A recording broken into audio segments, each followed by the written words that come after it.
El tema de esta charla. Yo sé que estamos en la serie Andemos en Luz, pero el tema de esta charla es la fe que vence al mundo. ¿Cuál es nuestro tema del día de hoy? La fe que vence al mundo. Y puedes leer conmigo el verso 4 de capítulo 5 de la primera carta de Juan, que dice así: porque todo lo que es nacido de Dios vence al mundo. Y esta es la victoria que ha vencido al mundo, nuestra fe. Repite conmigo, otra vez, esta es la victoria que ha vencido al mundo, nuestra fe, nuestra fe. Si eres uno de los que ha estado buscando la clave del éxito, si eres de esos que pues fuiste educado para ser un ganador, para sobresalir en todo lo que emprendes y ser un vencedor, dile a tu vecino, este tema es para ti. Dile, este tema es para ti. Y sí, yo sé, ya me están mirando raro. ¿Con qué tema tan humanista nos va a salir Rafa hoy? No, déjame aclararte algo. Y aquí viene la nota. Tengo que aclarar que ciertamente estos primeros 5 versículos de la primera carta de Juan hablan de la clave para una vida de éxito. Pero ¿sabes qué? Desde la perspectiva bíblica, desde el contexto bíblico, desde la perspectiva de Juan. Sí, se habla de una vida que realmente prevalece sobre este mundo, una vida que vence, una vida que es victoriosa, pero en el contexto bíblico. ¿Sí? El mundo considera que el éxito se centra en ganar cosas materiales. ¿Cómo definirías tú el éxito acorde a lo que has escuchado o visto en otras personas? ¿Qué dice el mundo que es el éxito? A ver, piensa un poco. ¿Qué dice el mundo que es el éxito? ¿Qué definición le da el mundo al éxito? ¿No es cierto que es acumular riquezas? ¿No es cierto que el mundo define el éxito como adquirir fama, como el adquirir muchas cosas que den placer al hombre, que traigan ese sustento diario garantizado por el resto de su vida? ¿No es cierto que el hombre o el mundo define el encontrar este éxito como el tener una vida feliz? ¿Cierto o no? ¿Sí?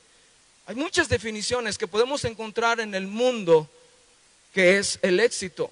Muchos pudieran decir que pues tener poder, ser reconocidos, ser amados, el tener una vida llena de placeres terrenales, aunque estos placeres o deseos se contrapongan a la voluntad de Dios, eso no importa. Se trata de que yo me sienta bien, se trata de que yo sea feliz, se trata de que yo esté totalmente contento. Eso se le llama hedonismo. Todo está centrado en mí, en mi placer, en lo que yo quiero, en lo que yo necesito.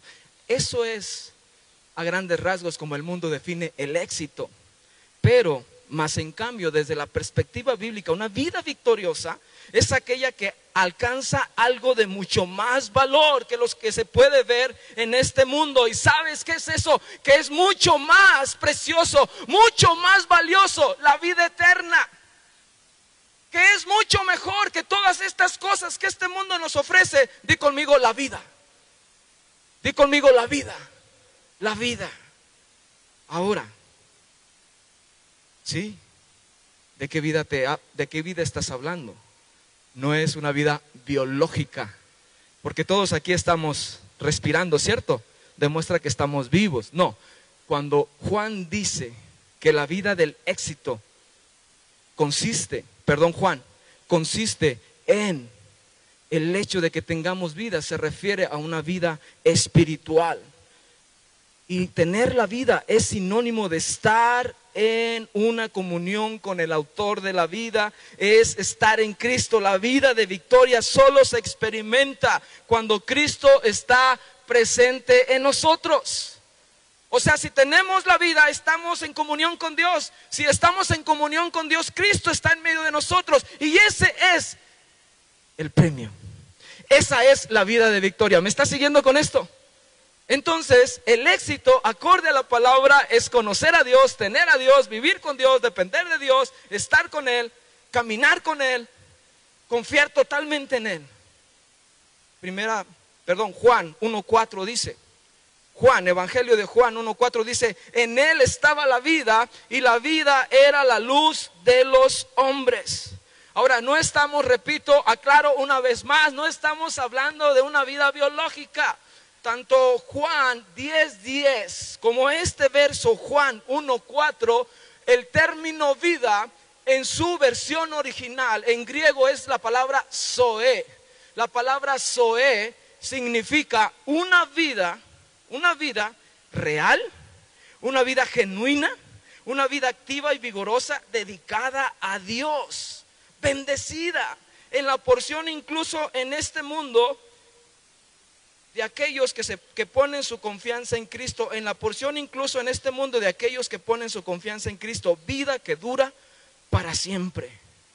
Vida que dura para siempre. Esa es la clave del éxito acorde al contexto de Juan. Primera de Juan 5:20, podemos leer algo así: estamos en el verdadero, en su Hijo Jesucristo. Este es el verdadero Dios y la vida eterna. ¿Cuál es la clave del éxito? Tener a Cristo. Di conmigo, tener a Cristo. Tener a Cristo. Ganar a Cristo. El hecho de que Cristo se haya revelado en nuestras vidas es lo más significativo que a un ser humano le puede pasar. Encontramos la vida y encontramos plenitud, encontramos el éxito que tanto andabas buscando en estas cosas, que tanto te habías desgastado por luchar toda tu vida, pero ahora, con el simple hecho, en un acto de fe, puedes decirle sí a Dios una vez que hayas entendido tu pecado, y vas a poder experimentar esto que te estoy hablando. Si estás en casa y no has entregado tu vida a Cristo, puedes hacerlo el día de hoy a medida que vayamos avanzando. Vamos a orar. Señor Jesús, te doy gracias, Padre, porque tú eres el autor de la vida. Señor, tú eres Dios de verdad, tú eres el verdadero, tú eres el Dios justo, tú eres el Dios eterno, perfecto. Padre, permite que el día de hoy, Señor, podamos ser llevados a través de tu palabra, que los corazones sean abiertos, que los oídos sean abiertos, que los entendimientos sean alumbrados por el Evangelio, Jesús, en donde este Evangelio es tan sencillo, pero tan profundo, con el hecho de conocer que tú, Señor, eres Dios, que tú eres Señor, que tú te diste en favor de nuestra maldad, para redención de nuestra iniquidad, y ahora tenemos esperanza, porque sabemos que resucitaste de los muertos. En el nombre de Cristo Jesús, permite que esta vida tuya, Señor, al resucitar de los muertos, a ser glorificado, sea dada a cada uno de los que estamos aquí, a aquellos, Señor, que no te han conocido especialmente. En el nombre de Cristo Jesús, amén, amén.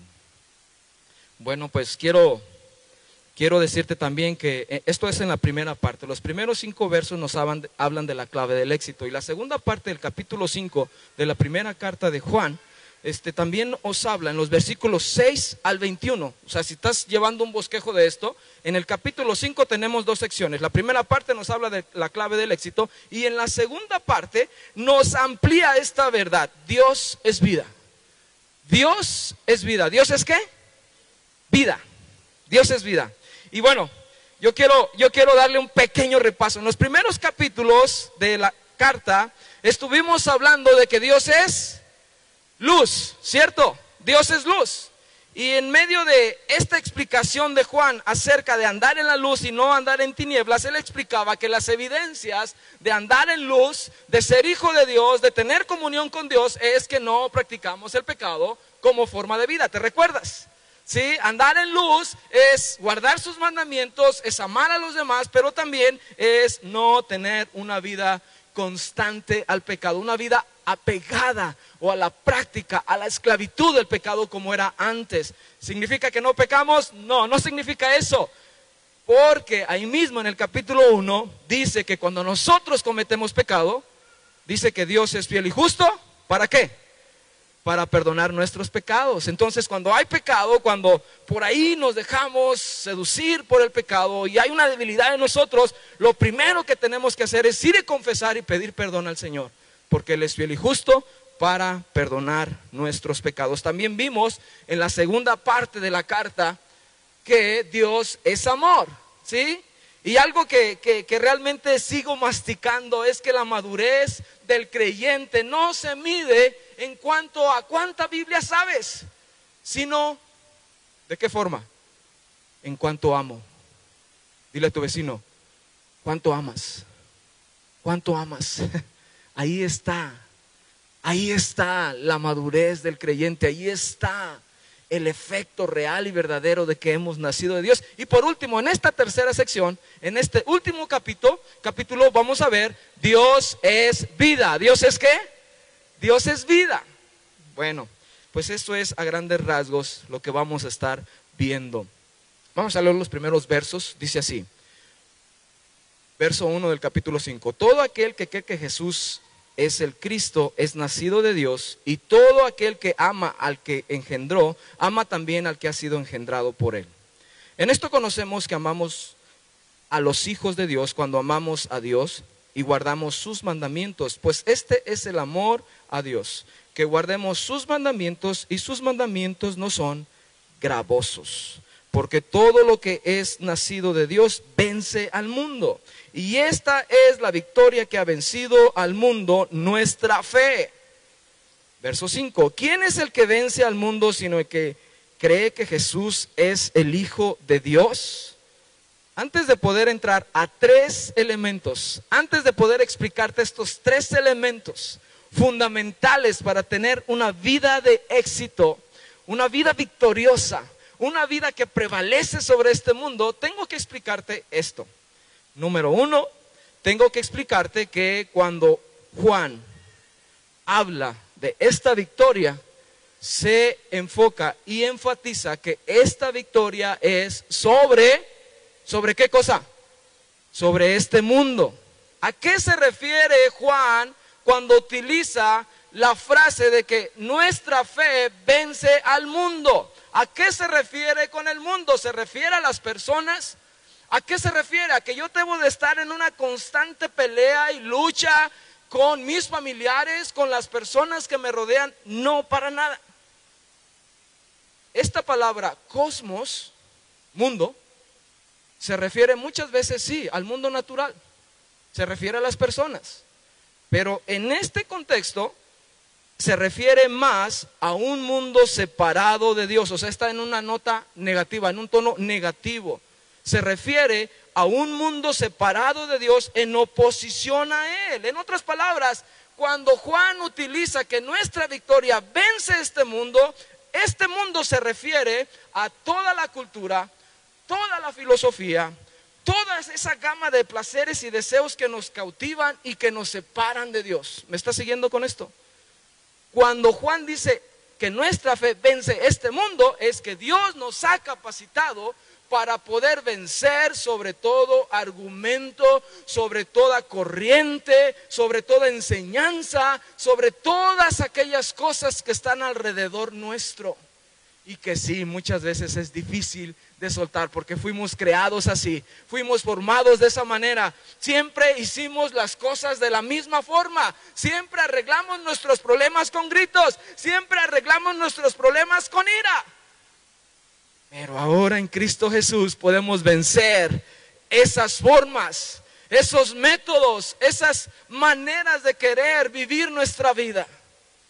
Pensábamos que todo se trataba de nosotros, pero ahora nos damos cuenta que todo es para Cristo, que ahora lo que vivimos es para Él, para glorificarlo a Él, para exaltarlo a Él. Pero es que es bien difícil, en eso no se puede. ¿Cómo es que puedo vivir una vida negándome a mí todos los días? En Cristo se puede. En Cristo es posible, por eso somos más que vencedores en Cristo Jesús. ¿Cuántos creen esto?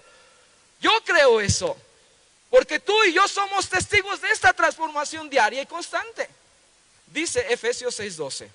Efesios 6:12 habla de esta tensión, habla de esta lucha, habla de esto que estamos viviendo todos los días. Porque no tenemos lucha contra sangre y carne, sino contra principados, contra potestades, contra los gobernadores de las tinieblas de este siglo. Otras traducciones dicen este mundo, contra huestes espirituales de maldad en las regiones celestiales. Sí, nuestra lucha no es con las personas, nuestra lucha es con nuestro propio yo, con nuestra humanidad, con nuestra carne y sí, con las cosas que promueve este mundo. Ya lo vimos en capítulos anteriores, que no debemos de amar el mundo ni las cosas que hay en él. Y vimos cómo opera este mundo, ¿sí? bajo los deseos de los ojos, la vanagloria de la vida y los deseos de la carne. Y este mundo yace bajo el poder del maligno. Hay un príncipe, hay una potestad que gobierna este mundo espiritualmente hablando. Y eso está en contraposición con el reino de Dios. Y tú y yo como hijos de Dios batallamos con estas cosas constantemente. Por eso 2 Corintios 10, 4 y 5, parafraseando esto, es de que Dios nos ha capacitado para derribar toda fortaleza, todo argumento, toda altivez que se levanta en contra del conocimiento de Dios. Puedes decir conmigo: somos más que vencedores en Cristo Jesús. Somos más que vencedores en Cristo Jesús. Si tú no eres un vencedor o no te sientes vencedor, si tú sientes que siempre el pecado te zarandea y te arrastra y te hace como Él quiere, yo necesito que abras tu corazón al Señor y puedas entregarle tu vida a Él. Porque ¿sabes qué? La Biblia es clara, la Biblia es muy contundente. No hay condenación para los que están en Cristo Jesús, porque Él nos ha librado de la ley que estábamos anteriormente, un espíritu bajo el pecado y bajo la muerte. Ahora tenemos vida. Él es la vida. Él es la vida. Y si le tenemos a Él, somos libres, somos vencedores. Entonces, en este mundo, el mundo nos considera, pues, fanáticos. Quizás personas que perdemos el tiempo, personas que somos extremas, como muy religiosas. No sé cómo nos etiqueta el mundo, pero tienes que saber esto. A los ojos de la Biblia, ¿qué somos? Hijos de Dios. ¿Qué más? ¿Qué más somos? Herederos, somos amigos, somos hermanos. ¿Qué más somos? Somos libres. Gracias. ¿Qué más somos?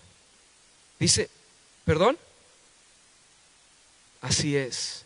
Somos ovejas, somos testigos, somos santos, pero también somos vencedores. ¿Sí o no? Yo necesito que usted me siga con esto, porque no podemos salir como entramos el día de hoy. Necesitamos comprender que el Señor nos ha dado vida, y esa vida es una vida que domina, que establece victoria sobre todo lo que podamos vivir en esta tierra. No importa lo que sea, porque Él es mayor que todo lo que podemos vivir, y Él es más valioso, Él es más precioso que todo lo que podemos experimentar. Así sea la riqueza más grande del mundo, así sea la fama más grande del mundo, así sean los placeres más grandes de este mundo, no superan a Cristo. Pero eso requiere que tú y yo hayamos tenido un encuentro con Él y que sepamos que tenemos la vida. ¿Sí? Número 1, creer en el verdadero. Tres elementos para una vida victoriosa. Número 1, creer en el verdadero. Di conmigo, creer en el verdadero. Creer en el verdadero. Verso 1, parte A, 4 y 5. Verso 1, parte A, te brincas al versículo 4 y verso 5. Ahí está esta verdad. Creer en el verdadero. Todo aquel que cree que Jesús es el Cristo es nacido de Dios, porque todo lo que es nacido de Dios vence al mundo. Y esta es la victoria que ha vencido al mundo, nuestra fe. ¿Quién es el que vence al mundo sino el que cree que Jesús es el Hijo de Dios? No hay otra verdad mayor que esta sobre la faz de la tierra. Dios es verdadero, Él es la fuente de vida, Él es infalible, Él es imposible que falle, que mienta. Él es veraz. ¿Sabías eso? Si Él dice que Él es la vida, que Él es verdadero, y que esta vida en nosotros produce una fe en Él, nos lleva a nacer de nuevo, eso es verdad. Yo sé que hay mucho conocimiento. Yo quiero hacer un paréntesis aquí, iglesia. Muchos pueden conocer de Cristo, pero no todos pueden creer en Cristo. ¿Sí está de acuerdo conmigo?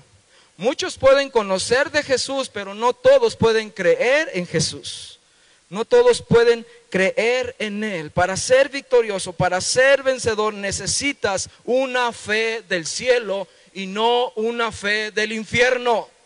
¿Me escuchaste bien? Para poder tener la vida en Cristo, para poder ser vencedor, necesitas una fe que viene del cielo, que Dios da a su iglesia, que Dios da a sus hijos, y no una fe del infierno.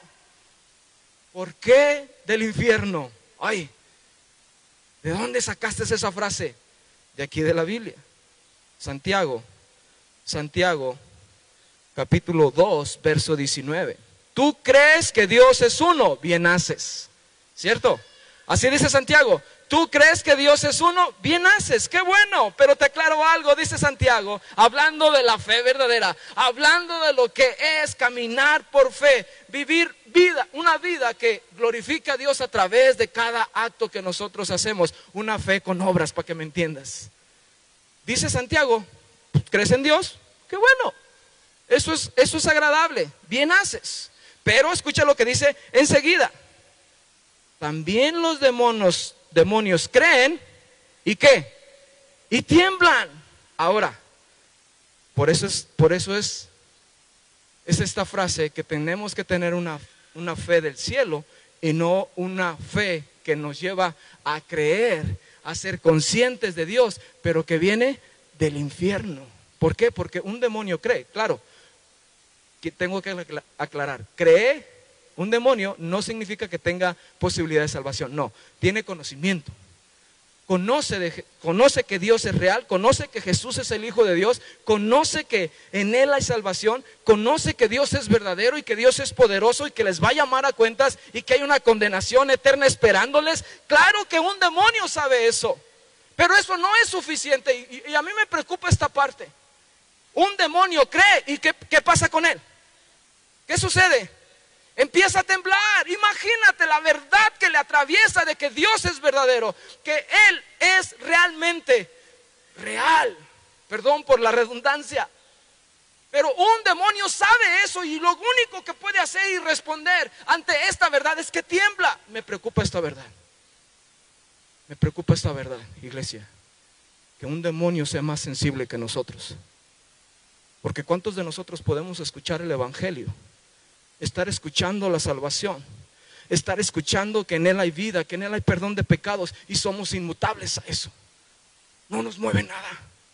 Y nuestro corazón está tan duro, nuestro corazón está tan cerrado, que muchas veces el evangelio ya no entra al corazón.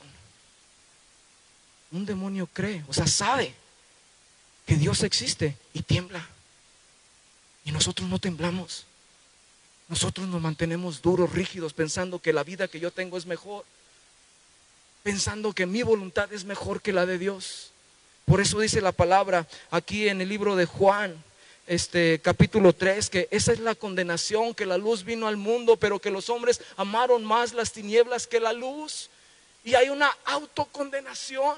No es que Dios condene en ese sentido, sino que el hombre mismo se condena a sí mismo, porque rechaza aquel que es vida, aquel que es luz, aquel que es amor, y decide vivir para sí, tratando de buscar el éxito en sus propias formas y sus propias maneras, pero lo único que va a encontrar es muerte.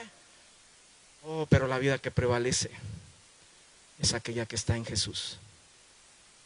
Es aquella donde nos lleva a confiar totalmente. Juan 3, 18, 19, el que en Él cree no es condenado, pero el que no cree ya ha sido condenado, porque no ha creído en el nombre del unigénito Hijo de Dios. La fe que salva, o sea, cuando hablamos de creer en el verdadero, es no tener un conocimiento, es creer de corazón en quién es Él, su provisión, la bendición de recibir a su Hijo por perdón y expiación por nuestros pecados. ¿Está conmigo, iglesia? ¿Me está siguiendo? Eso es creerle a Dios, es el permitir que Dios produzca en nosotros una fe que salva, es tener la convicción de que Jesús realmente es el Mesías, el ungido, el Salvador, esa revelación de que su sacrificio es suficiente para que mis pecados sean perdonados. Es tener una revelación de que yo soy pecador, es tener una convicción plena en mi interior de que estoy muerto, que necesito la salvación. Cuando yo veo mi humanidad, cuando yo veo mi pecado, cuando yo veo lo malo que soy, no se queda ahí. Dios dice, hay una respuesta. Yo mandé a mi hijo para que tú fueras restaurado en tu relación conmigo. Hay esperanza en Jesús y esta es la vida de la que estamos hablando, pero implica creer, no tener conocimiento, creer. Los demonios creen y tiemblan, pero nosotros somos llamados a producir a través de su espíritu una fe, y es posible a través de él producir una fe que nos lleva a depender de él todos los días. No tener conocimiento de Dios. Hay mucha gente que tiene conocimiento de Dios. Hay muchos familiares tuyos y míos que creen que viven una vida apegada a Dios, pero no hay una entrega, no hay vida en ellos, no hay vida espiritual, no ha resplandecido el evangelio. Sí, hay conocimiento de Dios y no es lo mismo. No es lo mismo. El hecho de que yo hable como extranjero, me vista como extranjero, no me hace extranjero, ¿cierto? No sé, voy a poner un ejemplo francés. Si yo sé hablar francés, me visto con los franceses, hago lo que todos los franceses hacen, eso no me hace francés, ¿verdad que no? No, yo soy mexicano, porque aquí nací, eso no lo cambia nada. Pero cuando estamos en Cristo, nuestra naturaleza es cambiada. De ser hombres perdidos, muertos, caminando en las tinieblas, ahora caminando en la vida, andando en luz y experimentando el amor de Dios. Eso es bueno. Eso es bueno. Nuestro Dios es bueno. Dice Romanos capítulo 10, verso 9 y 10, que si confesares con tu boca que Jesús es el Señor y creyeres en tu corazón que Dios le levantó de los muertos, ¿qué cosa dice ahí? Serás salvo. Porque con el corazón se cree para justicia, pero con la boca se confiesa para salvación. Déjame hablarte un poquito más acerca de esta fe. La fe es una actitud constante de confianza y dependencia en Dios. Me gusta esta traducción. ¿Qué es la fe requerida? ¿Qué es esto que Juan nos está diciendo que conlleva creer? No es tener conocimiento, sino, como dice aquí, una actitud constante de confianza y dependencia en Dios, por la que el creyente abandona todo su apoyo en sus propios esfuerzos y espera en la absoluta confianza en las promesas de Dios. Te agrego un poquito más a esto. Fe es confiar en que Dios responderá de acuerdo a lo más conveniente para nosotros, de acuerdo a su infinita sabiduría. Significa creer todos los días en Él. Eso es fe. Eso es fe. No es de que hoy confío en Dios y viene la tempestad y ya no confío en Dios. No, es con tempestad, sin tempestad, en las buenas, en las malas, sigo confiando y dependiendo en Dios. ¿Sí me explico? Cuando hay bendición, Señor, gracias a ti. Cuando hay circunstancias, tribulaciones, Señor, ayúdame a atravesar esto, pero sigo confiando en ti. Mi corazón reposa en ti. Mi corazón está confiado en que tú eres bueno, en que tú me vas a dar la fortaleza, en que tú me vas a ayudar a atravesar esto. ¿Tiene sentido esto? Esa es la fe que Dios nos demanda. Un pequeño ejemplo para poder aterrizar y profundizar un poquito esto. En el año de 1859, un hombre llamado Charles Blondin, un hombre que pues se dedicaba a, ¿cómo se llaman esos que andan en cuerda floja? ¿Cómo se les nombra? ¿Malabarista? ¿Sí? O equilibrista, ¿no? Bueno, este hombre fue un hombre que hizo historia en su tiempo. Este hombre, ¿sabes qué hizo? ¿Sabes cuál fue una de las hazañas por las cuales se le reconoce?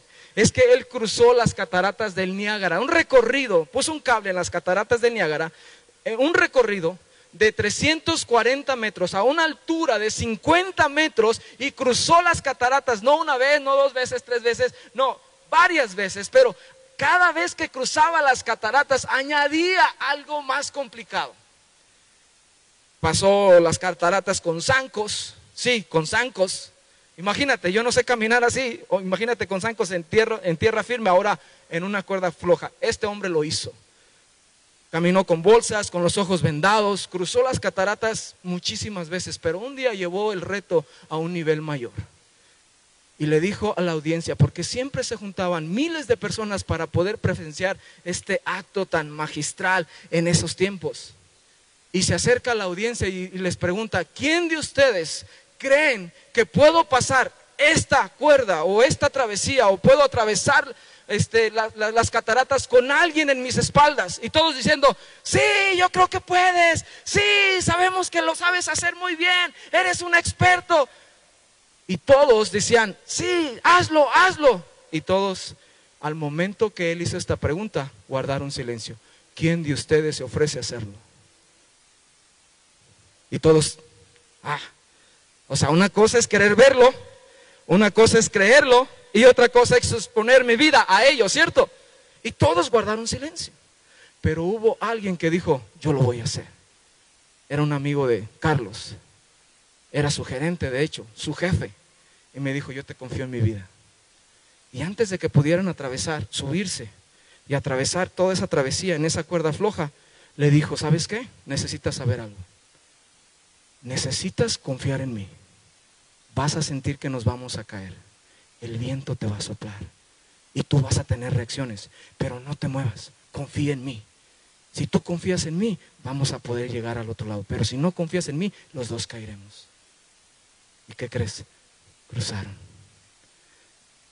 La vida en Cristo es decirle, Señor, confío plenamente en ti.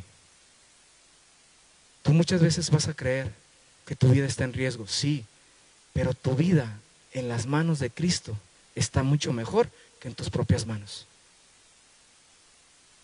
Pudiera parecer que es, no te estoy hablando de que te subas a una cuerda floja y tengas ese tipo de confianza en personas humanas. Maldito el hombre que confía en el hombre. Te estoy hablando de que eso ejemplifica lo que Dios demanda de nosotros. Súbete, yo te voy a llevar, pero confía en mí. Súbete a mis espaldas. Vive una vida cristiana. Vive una vida que me agrade. Vive una vida en obediencia. Vive una vida donde la vida mía esté en ti. Y vas a ver cómo vas a vivir una vida victoriosa. Pero implica darlo todo. Implica entregarlo todo, sin reservas. Como este hombre que dijo, te confío en mi vida. No importa lo que pase, yo sé que me vas a cruzar del otro lado. Cristo hace algo mucho mayor que cruzarnos de un lado de la catarata a otra. Nos cruza a la eternidad. Podrás confiar tu vida en Él. Podrás depender de Él de tal manera que tú digas, Señor, mi confianza plena está en ti. ¿Cuántos podemos o queremos desarrollar esa clase de fe? Yo quiero esa clase de fe. Yo quiero una fe que diga, Señor, está muy alto. Si me caigo, no la cuento, pero estoy en tus manos. Yo sé que tú sabes lo que estás haciendo. Romanos 12:2 dice que la voluntad de Dios es buena, agradable y ¿qué cosa? Y perfecta. ¿Sabes qué significa eso? Y nosotros muchas veces citamos eso. Nosotros muchas veces estamos por ahí recitando la Biblia y hablamos que la transformación viene desde nuestra mente y Dios cambia nuestra manera de hacer las cosas y nos cambia desde nuestro interior. Y llegamos a este verso donde dice que la voluntad de Dios es buena, perfecta o agradable y perfecta. Y sabes, cuando nosotros decimos que es buena la voluntad de Dios, estamos diciéndole que es lo mejor que nos puede pasar, que es agradable, que nos va a agradar, y cuando hablamos de que es perfecta, de que Dios no se equivoca. ¿Sí me explico? O sea, o eso confiamos o no confiamos, pero reposamos en que Él tiene lo mejor, que Él sabe lo que es lo mejor para nosotros y que nos va a agradar y que nos va a ayudar de tal manera a vivir nuestra vida en victoria, de tal manera que tú y yo podamos decir, y sus mandamientos no son gravosos. Ahorita lo vamos a ver. Eso es creer en el verdadero. Punto número dos, ser nacidos de Dios. Primero, creer en el verdadero. Punto número 2, ser nacidos de Dios. Dice el verso 1, y todo aquel que cree que Jesús es el Cristo es nacido de Dios. Todo aquel que cree que Jesús es el Cristo es nacido de Dios. El creer, esta fe constante, completa en Cristo Jesús nos lleva a un nuevo nacimiento. La fe nos coloca como hijos de Dios, nacidos en una familia espiritual donde se ejerce el amor al Padre y a los hermanos. Tal vez muchos aquí tengamos contextos muy diferentes los unos de los otros. Algunos podemos quizás testificar que venimos de familias disfuncionales, en donde no conocemos el amor familiar, donde no conocemos el amor del Padre. Está bien. Tal vez no tengas una imagen clara de lo que es nacer en una familia unida, en una familia funcional. Lo único que puede venir a tu mente son problemas, golpes, gritos, violencia, tantas cosas que se pueden ver en el seno del hogar mexicano. Pero la fe, dice Juan, nos lleva a un nacimiento donde Dios es nuestro Padre espiritual y nos coloca en una familia espiritual en donde podemos amarlo a Él y amar a los hermanos. ¿Sí? Nos coloca en una familia espiritual donde podemos manifestar el amor, pero es necesario que haya un nuevo nacimiento. ¿Qué es este nuevo nacimiento? Es el efecto consecutivo de una verdadera fe. Nacer de nuevo, ¿sabes qué significa? ¿Quieres anotarlo? Me encantó esto. Nacer de nuevo significa nacido de lo alto, nacido del cielo, tener vida eterna. Es por eso que la Biblia dice que nuestro nombre es escrito en el libro de la vida, en ese libro que está en los cielos. Nacer de nuevo es tener vida espiritual. Dice Lucas capítulo 10 verso 20, pero no os regocijéis de que los espíritus se os sujeten, sino regocijaos de que vuestros nombres están escritos ¿en dónde? En los cielos. Necesitas nacer de nuevo. Para una vida victoriosa necesitas ser hijo de Dios, incrustado en una familia espiritual, donde puedes desarrollarte, donde puedes crecer, donde puedes echar raíces, donde pueden otros aconsejarte, donde vas a ser discipulado, donde vas a ser guardado en medio de todas las circunstancias que vivimos como seres humanos. Mientras permanezcamos en esta tierra, Dios ha provisto de su iglesia. Nos ha dado de su palabra, nos ha dado de su espíritu, pero también nos ha colocado en una familia espiritual. Así es que, explicando un poquito más, ¿te acuerdas? Un hombre llamado Nicodemo en el libro de Juan capítulo 3. Tú puedes leer todo el capítulo, pero Juan capítulo 3, al hablar de un hombre llamado Nicodemo, explica totalmente lo que es nacer de nuevo. Y ya lo hemos explicado quizás abundantemente en otras ocasiones, pero yo nada más te quiero poner este escenario. ¿Sabes quién era Nicodemo? Todos sabemos quién era Nicodemo, ¿verdad? ¿Qué me puedes decir de Nicodemo? ¿Quién era Nicodemo? Era un hombre acomodado, ¿cierto? Un hombre piadoso, un hombre que formaba parte de un concilio llamado Sanedrín, que eran los hombres, los rabíes, los que estudiaban, los que decidían la ley en el pueblo. O sea, era un hombre respetado, un hombre que tenía admiración por Jesús, un hombre que había visto escuchado las enseñanzas de Jesús, había visto sus milagros. Era un hombre que dijo, wow, hay algo especial en Jesús. Y si quieres vamos conmigo al libro de Juan. Quiero leerte algunos versos aquí. Palabras de Juan, dice así en el verso 2, capítulo 3 de Juan. Este vino a Jesús de noche y le dijo, Rabí, sabemos que has venido de Dios como maestro, porque nadie puede hacer estas señales que tú haces si no está Dios con él.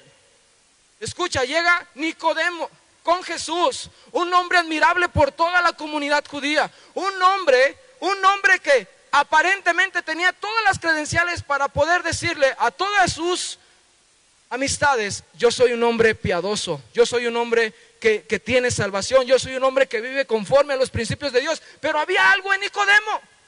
Nicodemo no estaba tranquilo, sabía que había algo más. Conocía a Dios, conocía la ley, vivía la ley, era ejemplar en eso. En cuanto a cosas humanas, tenía una buena posición económica, pero él sabía que había algo más. Él sabía que para entrar al reino de los cielos era necesario hacer algo más, cosa que él aún no había hecho y que él necesitaba saber, que él necesitaba comprender. Y escucha la sabiduría de Dios, la sabiduría de Jesús. Cuando Nicodemo se acerca de noche a Jesús y le dice, Rabí, pues yo sé que tú eres de Dios, porque todo lo que tú haces, nadie lo puede hacer. Y fíjate, Jesús, chécate cómo Dios conoce los corazones. Jesús se adelanta y le dice en el verso 3, respondiendo Jesús le dijo: de cierto te digo, que el que no naciere de nuevo no puede ver el reino de Dios. Yo sé lo que tú necesitas, Nicodemo. No basta con que vivas bien, no basta con que seas reconocido por los hombres. Tienes que nacer de nuevo. ¿Qué es nacer de nuevo? Del agua y del Espíritu. Poner tu fe en Cristo Jesús. Escuchar el Evangelio. Vivir conforme al Evangelio. Eso es nacer de nuevo. Tener una fe depositada en Él. Jesús sabía lo que necesitaba Nicodemo. Nicodemo, vamos a cortar esta plática. Tienes que nacer de nuevo. Oye, Señor, pero ¿cómo puedo hacer eso? ¿Acaso puedo entrar otra vez, siendo yo ya viejo, entrar al vientre de mi madre? No estoy hablando de eso. ¿Cómo es posible que no lo sepas? El Antiguo Testamento habla mucho acerca de esto, Nicodemo. ¿Cómo es que no hayas sabido antes que para poder entrar al reino de los cielos es necesario que la vida de Dios sea impartida en ti? Que es necesario que te vistas de la paternidad de Dios. Que es necesario que recibas esta paternidad de Dios a través de la fe. Nacer de nuevo y creer en el verdadero. Y punto número 3. Punto número 3. Obediencia imprescindible. Con esto cerramos. Obediencia imprescindible. Dicen los versos 2 y 3 de primera carta de Juan, capítulo 5. Y con esto cierro.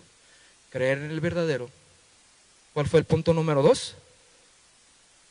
¿Cómo? Ser nacido de Dios. Y punto número 3, obediencia imprescindible. Obediencia imprescindible. Dicen los versos 2 y 3. En esto conocemos que amamos a los hijos de Dios cuando amamos a Dios y guardamos sus mandamientos. Pues este es el amor a Dios, que guardemos sus mandamientos, y sus mandamientos no son gravosos. Di conmigo, sus mandamientos no son gravosos. Sus mandamientos no son gravosos. ¿Cuántos papás hay aquí? A ver, papás experimentados. ¿Cuántos están de acuerdo conmigo en que no hay nada más placentero como padre que tú le hables a tus hijos en una orden, en una petición, en un favor, en una indicación, y que ellos respondan instantáneamente? ¿No es eso placentero, papás? ¿No es algo bueno que habla de cómo hay un amor de tu hijo hacia ti? Es el lenguaje silencioso en el hogar. ¿Sí me explico? Así como papá y mamá muestran el amor sin palabras, con hechos, en un lenguaje activo, en un lenguaje ordinario, en un lenguaje diario, el amor hacia sus hijos. Mamá, al asear la casa, al suplir sus necesidades, al lavar su ropa, al poder cocinarles, al poder estar al pendiente de ellos, ahí muestras tu amor, ¿cierto? Los papás, al proveer, al protegerles, al ayudarles en todo lo necesario para que tengan educación y tantas cosas que demanda la vida para nuestros hijos. Ahí está el amor. Pero la forma en que el hijo puede regresar ese amor al padre es siendo obediente. ¿Ya me estás entendiendo? ¿Cómo mostramos el amor al padre nosotros? Guardando sus mandamientos. Guardando sus mandamientos. Y ojo con esto, dice la palabra que sus mandamientos no son gravosos. Si tú amas a Dios y tú deseas glorificarlo, no vas a ver la palabra como algo demandante, hostigoso, pesado, difícil de llevar, algo imposible. No, lo vas a ver como algo agradable, como algo deleitoso. ¿Por qué? Porque amas al Padre, porque amamos al Padre y deseamos glorificarlo a Él. Y tú dices, ¿de dónde sacaste eso? Porque en mi vida yo siempre tengo una lucha. A ver, vamos estableciendo un balance otra vez acá. No significa que no vaya a ser un morir constante a nosotros. De hecho, si hay lucha en ti, si hay batalla en ti por buscar al Señor, por agradarlo a Él, significa que la vida de Cristo está en ti. ¿Sí me explico? O sea, eso es un buen indicador. Pero al momento de que entendemos que hay una humanidad que tiene que morir, no es gravoso en el sentido de que no lo quieras hacer. ¿Sí me explico? Porque amas al Padre, reconoces el amor que Dios nos ha dado y dices: Señor, yo te quiero glorificar, ayúdame. Yo sé que mi carne no lo quiere y hay una tensión constante todos los días, pero ayúdame a hacerte obediente. Ayúdame a conocer tu palabra. Ayúdame a crecer en tu palabra. Ayúdame a vivir de tal manera que yo pueda obedecerte en todo. Dos cosas que tienes que saber en cuanto a los mandamientos de Dios, aparte de que no son gravosos. Dos cosas más. Dios nunca le impone un mandamiento a nadie sin darle también las fuerzas para cumplirlo.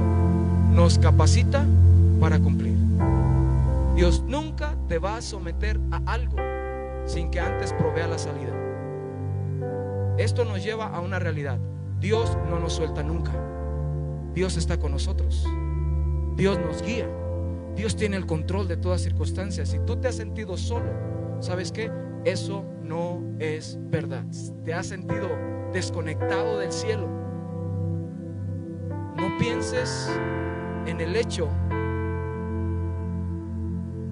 de que no eres hijo quizás, pero si es necesario que lo evalúes más profundo. Yo no digo que no, Dios esté hablando a algunos de ustedes en sus corazones en esta mañana o en esta tarde ya, y que les esté diciendo: necesitas creer en el verdadero, necesitas nacer de nuevo, necesitas obedecerme imprescindiblemente para que puedas tener una vida de victoria. Tal vez a algunos les esté hablando en este tono, pero si tú has tenido circunstancias y has menguado, has sido sacudido como muchos de nosotros el día de hoy, y sientes que tu fe ha bajado, ¿sabes? Tienes que reconocer esto. Dios nunca va a mandar algo a tu vida sin que Él provea la salida. Y lejos de tirarte al piso, lejos de renunciar, afírmate y afiánzate más en Él. ¿Está conmigo? ¿Sí? Algunos quizás Dios nos esté hablando: yo no tengo esa relación con Dios. Pero otros sí se pueden identificar: wow, yo he sentido que muchas veces he estado en esos altibajos emocionales. Pues ¿sabes qué? Afírmate en Cristo y reconoce que Él ha estado contigo y estará contigo siempre, hasta el fin del mundo, hasta que Él venga. Número 2, lo que se hace sin amor puede ser una tarea difícil. Todo aquello que no esté el amor de por medio sí puede ser complicado.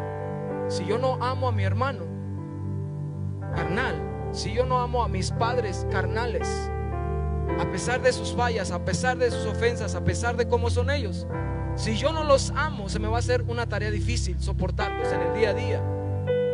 Se me va a hacer algo bien difícil, bien complicado, no voy a poder. Pero si los amo, voy a poder perdonar una y otra vez. Te estoy hablando en términos terrenales. Lo mismo en lo espiritual. Cuando amas a Dios de corazón, sin reservas, le vas a obedecer. Y nuestro Dios es perfecto. Nuestro Dios es justo. Nuestro Dios es veraz. Nuestro Dios es verdadero. ¿Puedes ponerte de pie, por favor? Quiero leerte Salmos, hablando de la palabra y la ley de Dios. Salmos, en su capítulo 119, el capítulo más largo de los Salmos, que está dedicado específicamente a lo que es la ley de Dios, los mandamientos de Dios.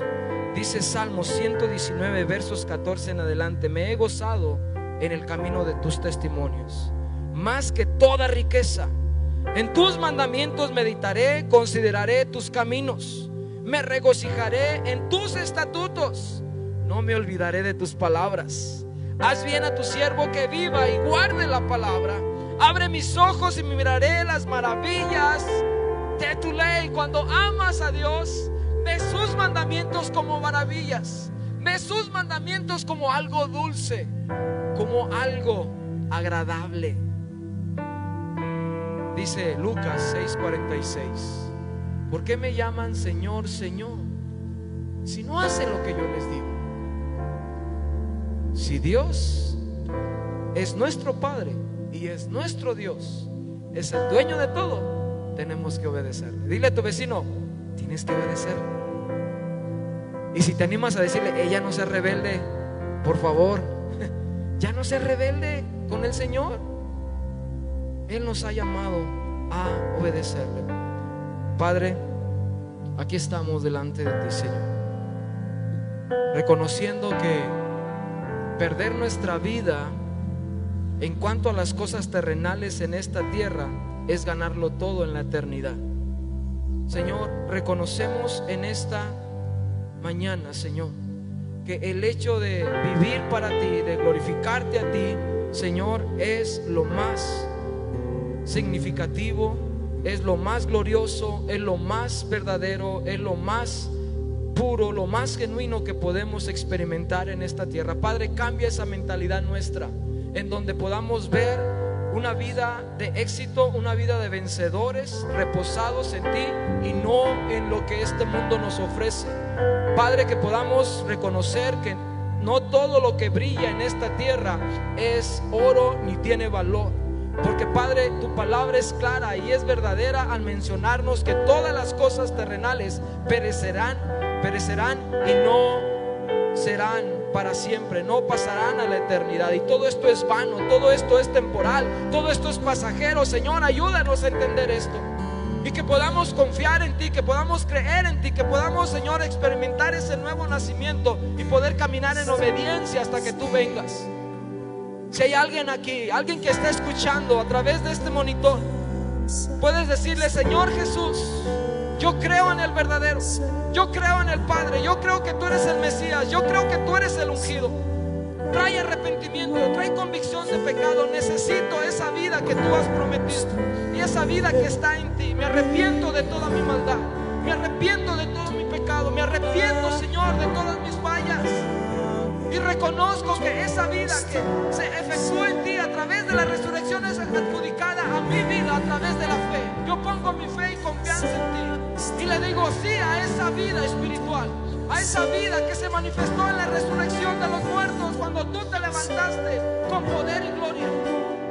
Oh, gracias, bendito Dios. Quiero vivir para ti en el nombre de Cristo Jesús. Si tú hiciste esta oración en este lugar, también dile: Señor, ayúdame a crecer en mi fe. Ayúdame todos los días a crecer en